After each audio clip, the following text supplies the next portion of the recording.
Semua kitab suci yang ada di dalamnya kan berupa pernyataan-pernyataan, bukan kebenaran.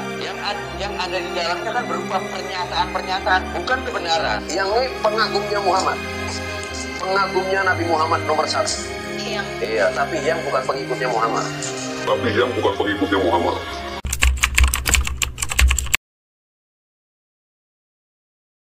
Assalamualaikum warahmatullahi wabarakatuh. Bismillahirrahmanirrahim. Alhamdulillahi rabbil alamin. Wal 'aqibatu lil muttaqin. Wala 'udwana illa 'alal zalimin. Wassalatu wassalamu ala asyrafil mursalin Sayyidina Muhammadin nabiyil ummi wa ala alihi wa sahbihi ajma'in, amma ba'da. Pada pertemuan kali ini kita akan membedah satu masalah yang sangat sensitif ya, karena ini menyangkut akidah kita, akidah Ahlus Sunnah wal Jamaah. Setelah sebelumnya saya menyaksikan atau menyimak beberapa video dari seseorang yang namanya Yang Weldo ya. Statement-statement dia itu kalau setelah saya cermati sangatlah menyesatkan ya. Karena ada dalam beberapa pendapatnya setelah saya cermati itu seperti dia bilang bahwa Al-Quran itu adalah hanya catatan-catatan dan bukan sebuah kebenaran. Ini sangat menyakitkan kita sebagai umat Islam ya, karena kita meyakini bahwa imam kita, pemimpin kita dalam kehidupan itu adalah Al-Quran ya. Al-Quran banyak menjelaskan bahwa Al-Quran itu adalah sebuah kebenaran. Banyak saksi, banyak ayat yang menjelaskan tentang Al-Quran itu adalah sebagai petunjuk. Petunjuk yang paling benar dari Allah Subhanahu wa Ta'ala. Seperti misalnya kalau kita kutip dari salah satu ayat dari surat Al-Baqarah ya, ayat kedua dari Surat Al-Baqarah, A'udzu billahi minasyaitonir rajim.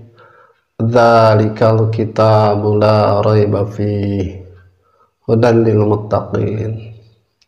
Ini sudah jelas ya. Jadi Al-Qur'an itu adalah sesuatu yang tidak bisa diragukan, tidak bisa kita pungkiri kebenarannya, sebagai petunjuk untuk orang-orang yang bertakwa kepada Allah Subhanahu wa Ta'ala.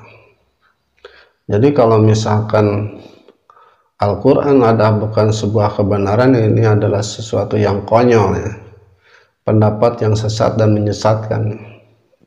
Hati-hati ya, sekarang sudah akhir zaman sekali, jadi apa yang disabdakan oleh Rasulullah SAW sudah jelas ya.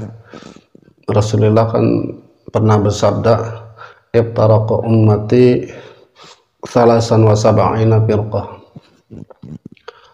Jadi sebaiknya bagi kita yang berakidah Ahlus Sunnah wal Jamaah, hati-hati dengan memilih guru, hati-hati dengan memilih teman, hati-hati memilih teman bicara terutama ya dalam hal-hal agama.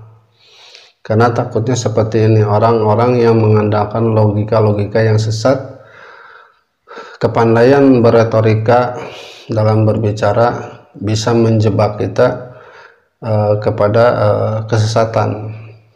Seperti apa yang dikatakan Yang Weldo tadi. Pintar dalam berlogika tetapi sebetulnya isinya adalah kesesatan. Al-Quran sendiri, Rasulullah SAW pernah bersabda, al ilmu thalathatun, kitabun natiqun, wa sunnatun qa'imatun, wala adari. Jadi ini hadis sudah menjurus kepada Al-Qur'an ya. Jadi ilmu itu kata Rasulullah ada 3. Satu, kitabun natiq.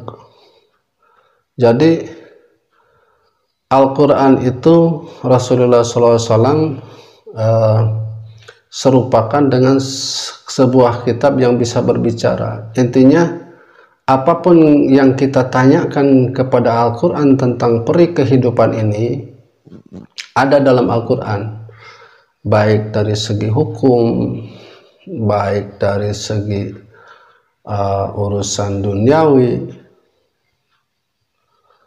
Lalu Rasulullah melanjutkan sabdanya, wasunnatun qaimatun, dan apa yang dia ucapkan, apa yang dia perbuat, dan apa yang dia legalisasi. Jadi dasar hukum itu Al-Quran, sunnah Rasul. Kesininya kan ada ya asar para sahabat, yang ulama berlomba-lomba menjelaskan semua itu agar bisa dipahami oleh kita semua dengan mudah. Lalu Rasulullah melanjutkan sabdanya, wala adri. Nah, kata wala adri ini kalau secara bahasa itu kan wala adri itu saya tidak tahu ya. Kok bisa dimasukkan kata wala adri ini ke dalam ilmu itu? Jadi maksud Rasulullah SAW, apabila kita tidak paham, apabila kita tidak mengerti dalam urusan agama, daripada membuat statement yang bisa membuat orang sesat, lebih baik bilang tidak tahu. Apabila ada yang bertanya, ini hukumnya bagaimana, ini bagaimana, sudah saja bilang tidak tahu, itu juga ilmu. Jadi mengakui kebodohan akan lebih berat daripada mengakui kepintaran. Jadi cobalah kita kalau misalkan ingin selamat, ya kita coba dari sekarang, kalau misalkan sesuatu hal itu tidak kita pahami, tidak kita mengerti, cukup bilang saya tidak tahu. Terutama dalam masalah akidah ya. Karena tergelincir sedikit saja di bidang akidah ini akan membawa kepada kebinasaan kita, kehancuran kita selama-lamanya di yaumul qiyamah. Terus ada statement beliau juga yang mengatakan bahwa dia itu pengagum Rasulullah, tetapi tidak mengikuti syariatnya Rasulullah. Ini kan sesuatu yang bodoh, sangat bodoh sekali ya. Karena apa? Ulama banyak menjelaskan, fasyari'atu bila haqiqah atilun, wal haqiqatu bila syari'atin batilun. Jadi ini suatu penjelasan yang menurut saya sangat mudah untuk kita pahami. Kata ulama, orang yang menjalankan syariat tidak mendapatkan hakikat, maka pekerjaannya itu seperti pekerjaan sia-sia. Kita menanam cabai, tetapi kita tidak bisa memanennya, jadi seolah-olah sia-sia. Jadi begitu, kalau kita menjalankan syariat lalu kita tidak mendapatkan pahala dari Allah, tidak mendapat kebaikan dari Allah, maka itu adalah sebuah kesia-siaan. Mungkin kita tidak bisa mendapatkan hakikat karena ada kesalahan dalam melaksanakan syariat tersebut. Seperti misalkan kita berwirid atau membaca sesuatu, banyak bacaannya, mungkin beribu-ribu, puluh ribu, mungkin ratusan ribu, tetapi kenapa ijabah doa itu seolah menjauh? Sebetulnya bukan ijabah yang menjauh, tetapi mungkin dalam praktek pelaksanaannya menyalahi daripada syariat.